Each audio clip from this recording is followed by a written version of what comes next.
de la crisis que estamos viviendo.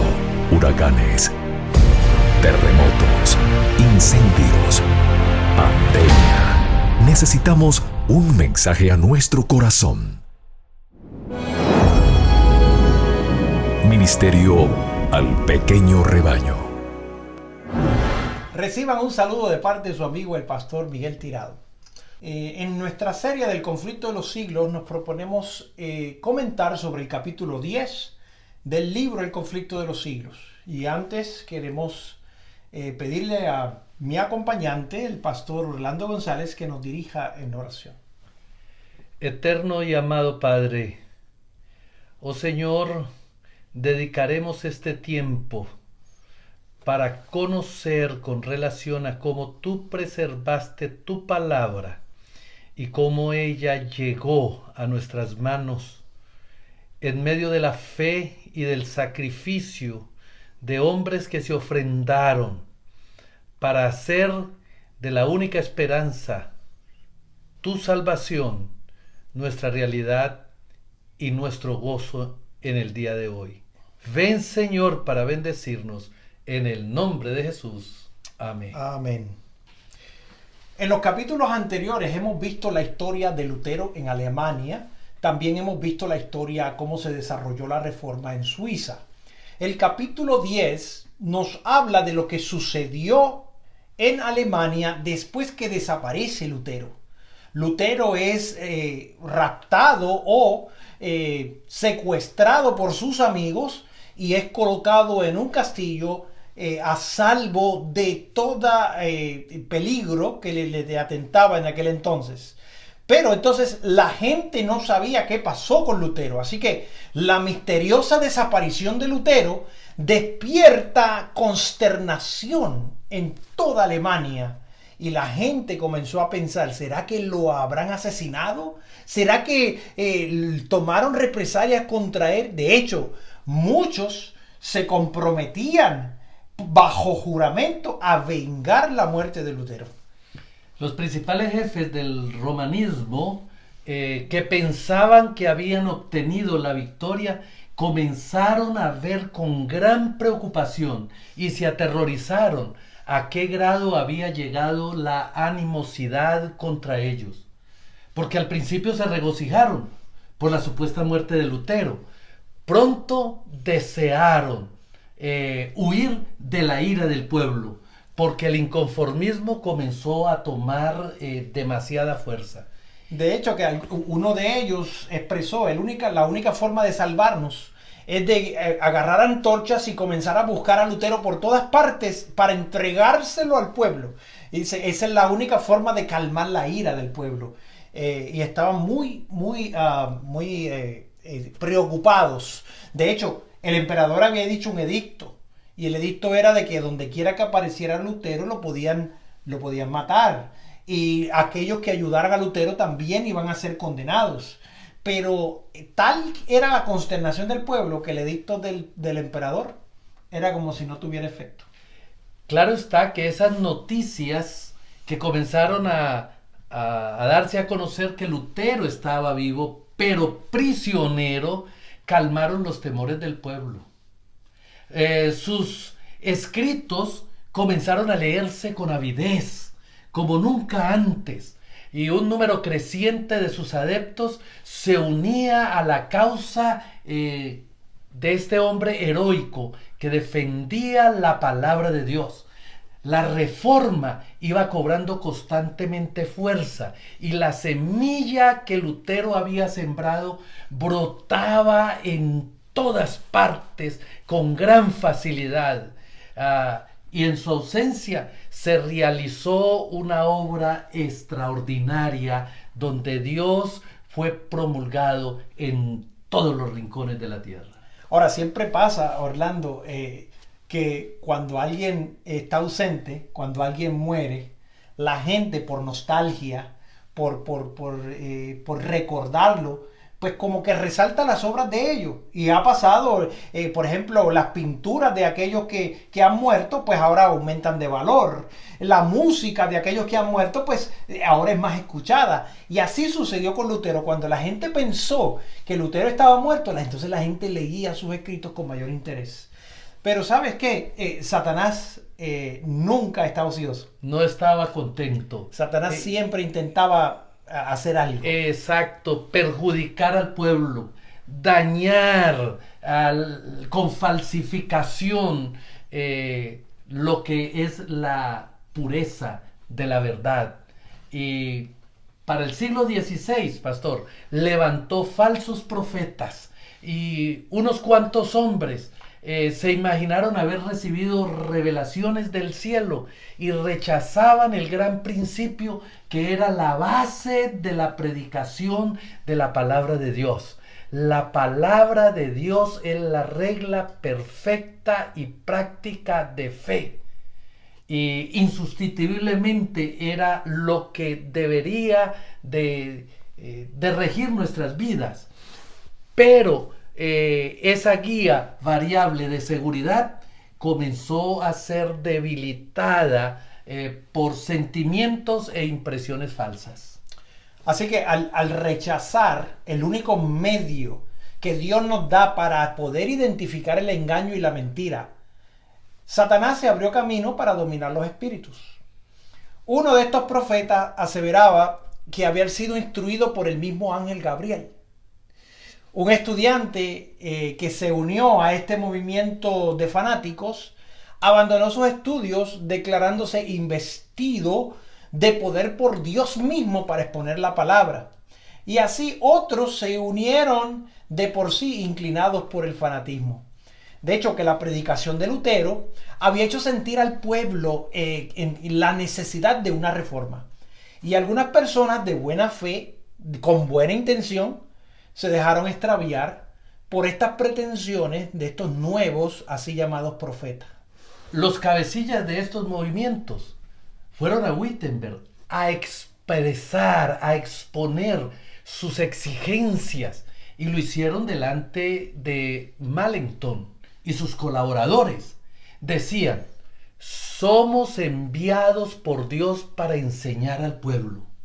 Hemos conversado familiarmente con Dios y por lo tanto sabemos lo que ha de acontecer. Para decirlo en una palabra, somos apóstoles y profetas y apelamos al doctor Lutero. De hecho, que Melanchthon, que es uno de los amigos más cercanos de Lutero, se quedaron perplejos al escuchar esto y él dijo: en verdad, estos hombres, hay un espíritu extraordinario en ellos. Pero entonces Melanchthon se preguntaba, ¿pero qué espíritus serán? Por una parte, debemos precavernos de no constreñir al Espíritu de Dios.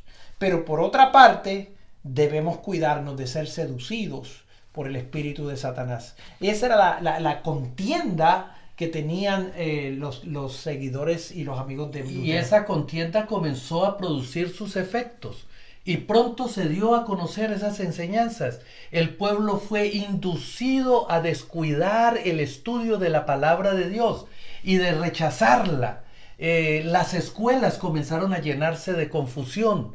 Los hombres que se tuvieron a sí mismos por competentes para reavivar y dirigir la obra de la reforma, lograron solo arrastrarla al borde de la ruina. Los estudiantes, despreciando todas las sujeciones, abandonaron sus estudios y se separaron de la universidad. Y los romanistas recobraron confianza. Exclamaban alegres: un esfuerzo más y todo estará en nuestras manos. Conquistaremos. Al enterarse Lutero de lo que estaba sucediendo, él comenzó a consternarse y él dijo: siempre esperaba yo que Satanás nos mandara esta plaga. Se dio cuenta del verdadero carácter de estos desmentidos profetas. Vio el peligro que amenazaba la causa de la verdad. Los que profesaban ser amigos de la reforma se habían ahora convertido en sus peores enemigos. Las mismas verdades que le habían producido tan profundo regocijo y consuelo eran ahora empleadas para despertar pleitos y confusión en la iglesia. Ahora, hasta el mismo Wittenberg, el verdadero centro de la reforma, caía rápidamente bajo el poder del fanatismo y de los desórdenes.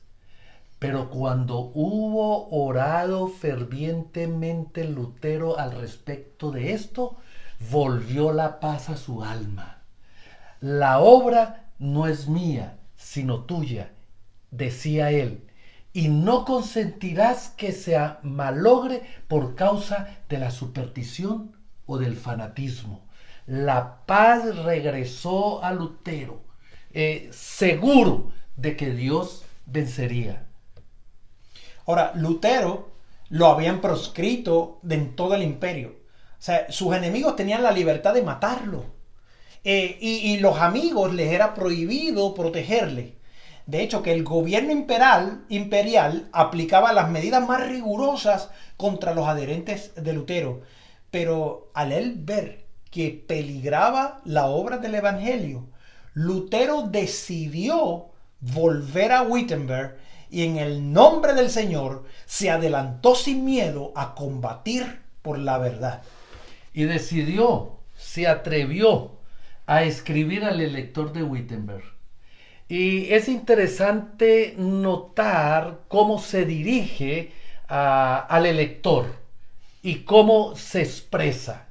Decía: sepa su Alteza que me dirijo a Wittenberg bajo una protección más valiosa que la de príncipes y electores. No he pensado solicitar la ayuda de su Alteza, y tan lejos estoy de impetrar vuestra protección, que yo mismo abrigo más bien la esperanza de protegeros a vos. Si supiese yo que su Alteza querría o podría tomar mi defensa, no iría a Wittenberg. Ninguna espada material puede adelantar esta causa. Dios debe hacerlo todo sin la ayuda o la cooperación del hombre. El que tenga más fe será el que podrá presentar mejor la defensa. En esta declaración, Lutero siembra su seguridad de que la palabra de Dios prevalece y que el control está en las manos de Dios, no de él, no del pueblo. De ahí que cuando Lutero sale camino a Wittenberg, por el camino le envía una segunda carta al elector. Y en esta segunda carta le decía a Lutero: heme aquí, dispuesto a sufrir la reprobación de su Alteza y el enojo del mundo entero. ¿No son los vecinos de Wittenberg mi propia grey? ¿No los encomendó Dios a mi cuidado? ¿Y no deberé, si es necesario, dar mi vida por amor a ellos? Además, temo ver una terrible revuelta en Alemania que ha de acarrear a nuestro país el castigo de Dios. Ese pronunciamiento de Lutero tiene un efecto poderoso y pronto se regó la noticia que Lutero había vuelto a predicar. El pueblo entonces acudió de todas partes, al punto que no podía caber en la iglesia. Subiendo al púlpito, instruyó a los reformadores y a los oyentes con relación a los principios eternos. Con notable sabiduría y mansedumbre los exhortó, los amonestó, refiriéndose en su sermón a las medidas violentas que algunos habían echado mano para abolir la misa.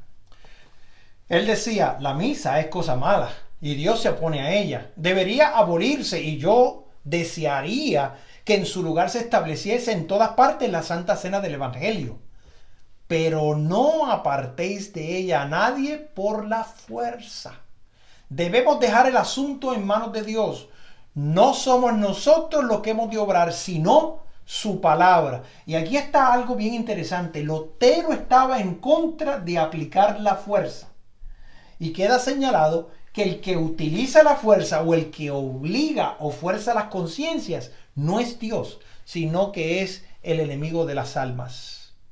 lo interesante es que Lutero, al cuestionarse él mismo con relación a su posición bíblica, se pregunta, ¿y por qué me preguntáis?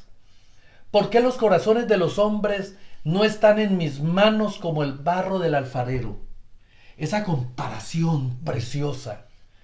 Tenemos derecho de hablar, pero no tenemos derecho de obligar a nadie. Aquí hay un contraste de posición. La posición de perseguir y aniquilar y la posición de que Dios solo se implante en el corazón del hombre por la gracia. Prediquemos, decía él, y confiemos lo demás a Dios.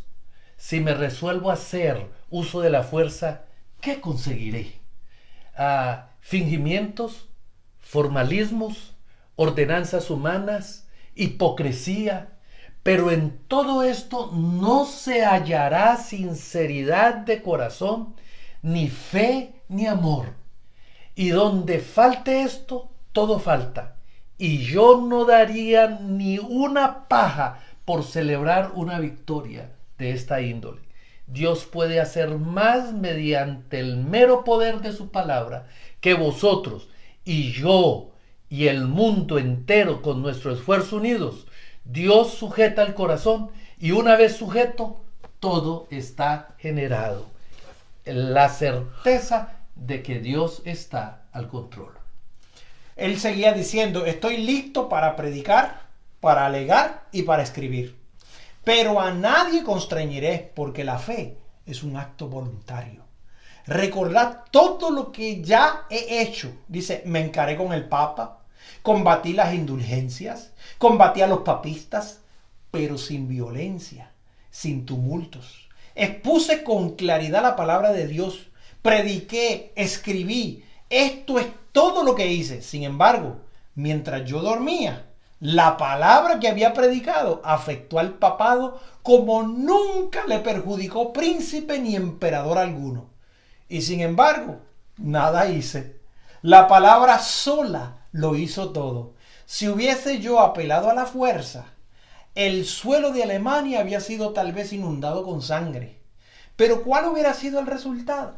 La ruina, la destrucción del alma y del cuerpo, y en consecuencia me quedo quieto y dejo que la palabra se extienda a lo largo y a lo ancho de toda la tierra. Y durante 7 días el Dios del cielo permitió que Lutero predicara la palabra de Dios, y la palabra de Dios quebrantó la esclavitud del fanatismo. El poder del evangelio se hizo volver al pueblo que se había descarriado. Los fanáticos entonces, preocupados, angustiados por lo que estaba sucediendo, solicitaron una entrevista con Lutero, y él consistió en recibirlos y denunció sus pretensiones con tanto éxito que los impostores se alejaron en el acto de Wittenberg. El fanatismo quedó detenido por un tiempo. Pocos años más tarde resucitó con mayor violencia y logró resultados más desastrosos. Para los fanáticos, las Sagradas Escrituras eran letra muerta. Ellos gritaban, ¡el Espíritu, el Espíritu!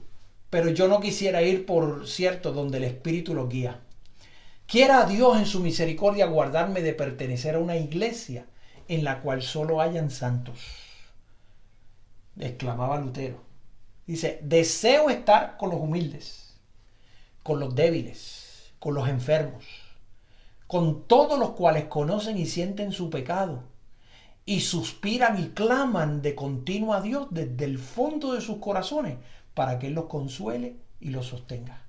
Para esa época hay un líder dentro de los fanáticos, Tomás Munzer.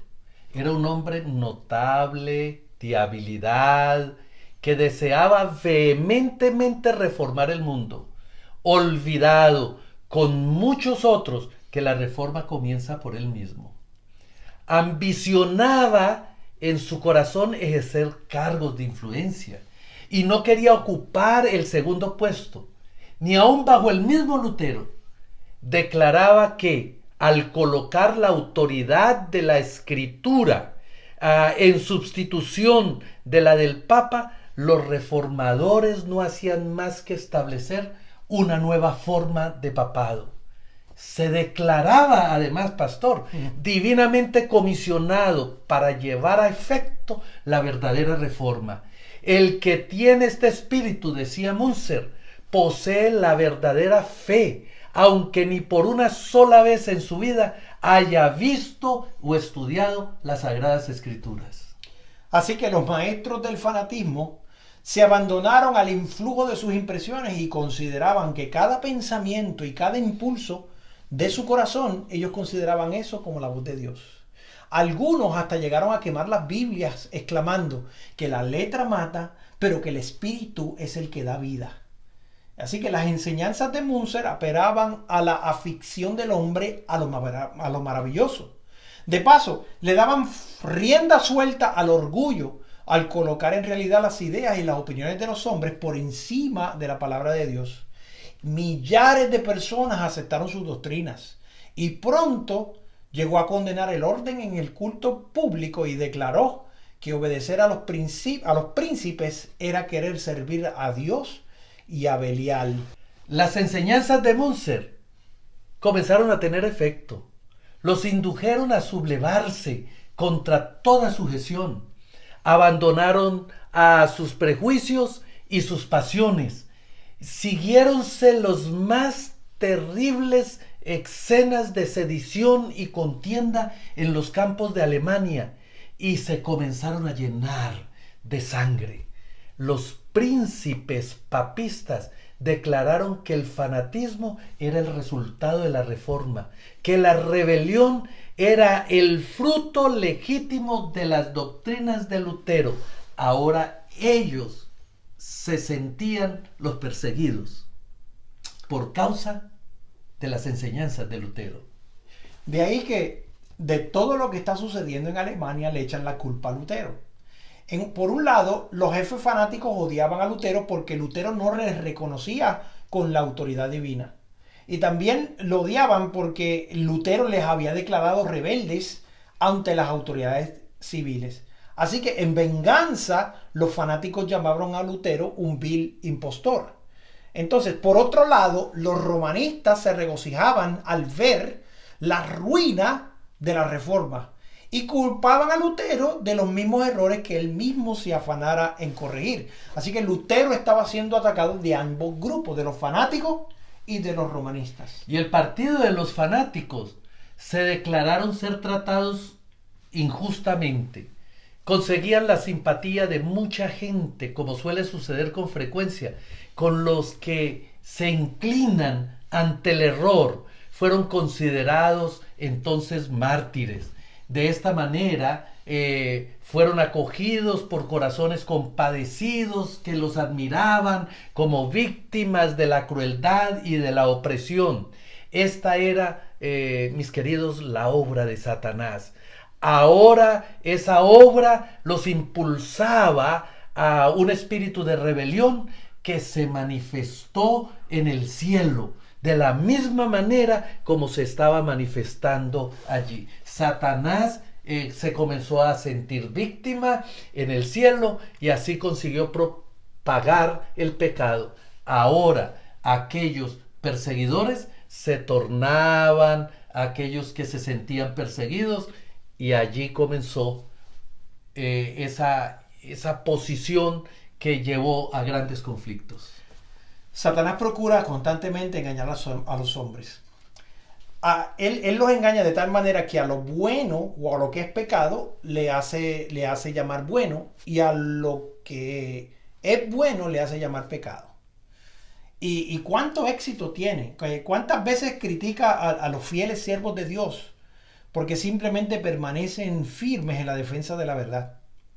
De ahí que la falsa piedad y la falsa santificación siguen haciendo su obra de engaño. Bajo diversas formas se deja ver el mismo espíritu que caracterizaba en los días de Lutero. Se apartan de las mentes de las escrituras e inducen a los hombres a seguir sus propios sentimientos y sus propias impresiones, y en vez de rendir la obediencia a la ley de Dios.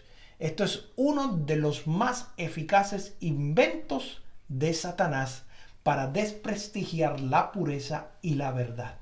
Pero la verdad que no debemos olvidar que Dios es el que está al control y que la palabra de Dios en medio del conflicto prevalece.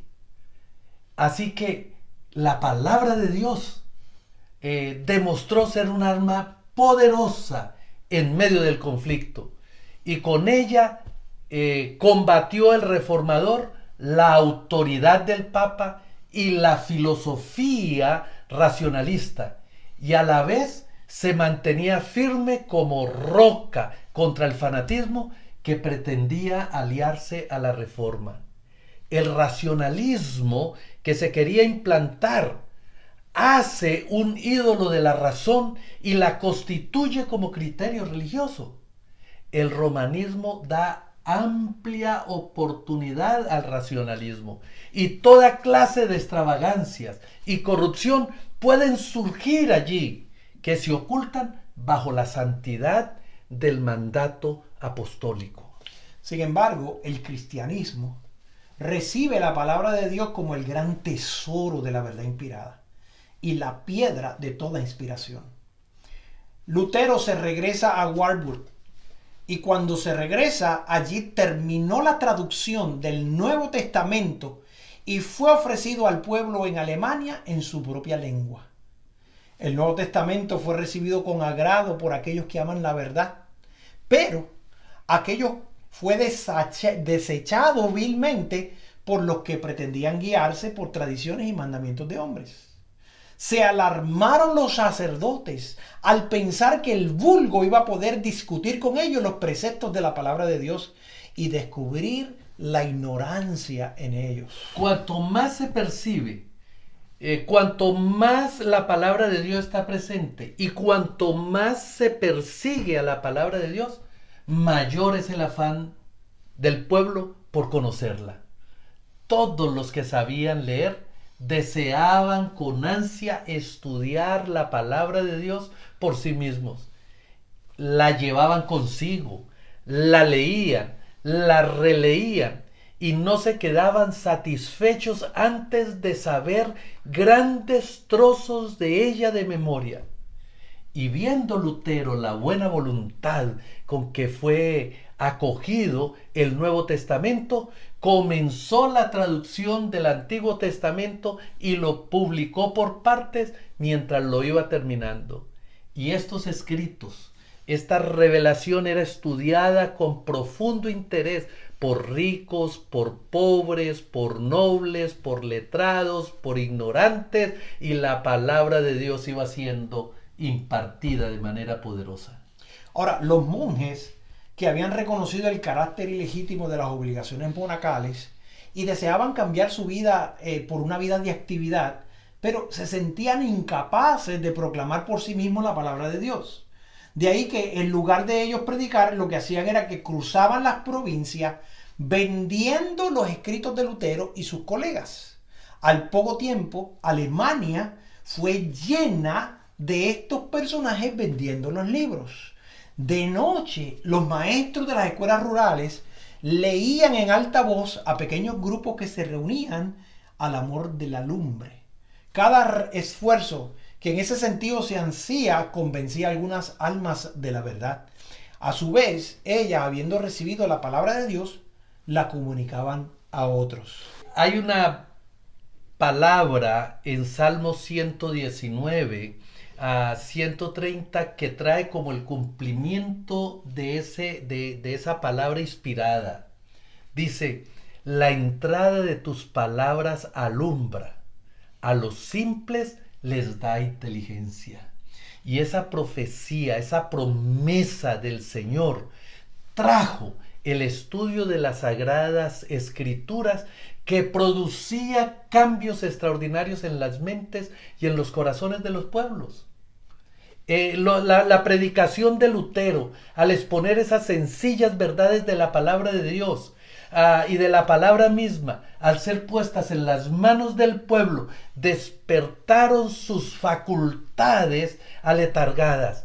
No solo purificaba el corazón de las personas, ennoblecía su naturaleza espiritual y daba fuerzas de vigor e inteligencia a quienes las estudiaban y se gozaban en la palabra de Dios. Así que se veían personas de todas clases sociales defender las doctrinas de la Reforma con la Biblia en la mano.